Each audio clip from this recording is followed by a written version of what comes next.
congratulations all women of the world. I wish a better world for women. Baga gammadan dubartoonni addunyaa keenya guyyaa dubartoota gaarii isiniif hawwa addunyaa gaarii dubartoota hawwa እንኳን ደስ አላችሁ የሀገራችን ሴቶች በሙሉ የዓለማችን ሴቶች እንኳን ደስ አላችሁ بمناسبة يوم المرأة أهنئ المرأة بهذه المناسبة وأتمنى لها يوم جميل جدا.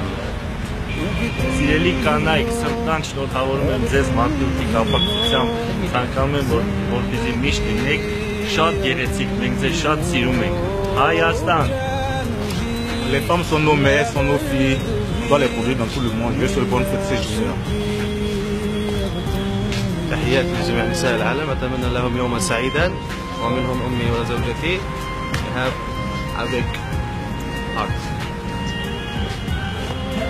Mula menaka, aku berdiri nak hukum dokter na marama, nak balik na tabket ningkar. රටක සංවර්ධනය සහ පැවැත්ම සඳහා කාන්තාවන්ගේ කාන්තා අභිවෘද්ධිය සහ කාන්තා සංවර්ධනය ඉතාමත් වැදගත් වෙනවා. ජාත්‍යන්තර කාන්තා දිනය අපි කාන්තාවන් වෙනුවෙන් සැමරීම ඉතාමත් වැදගත්. नमस्ते, हैप्पी वुमेन्स डे। जितने औरत हैं सभी को मैं हैप्पी वुमेन्स डे कहना चाहता हूँ क्योंकि औरत जो है हमारे लिए माता, जिसे मेरी बहन, इसकी वजह से हमारी जैसे हम यहाँ पे धरती पे आए। धन्यवाद। Ok, nyano nyaso tinje kan mi eso anya ne basa. On kami takpena mo bana nyansi. E ko kem yo na nya mani no nyen na mi siami. Akpena mi nya basa nyo na solo akpelo. Uluslararası bir eğitim programı için Hindistan'da bulunuyoruz.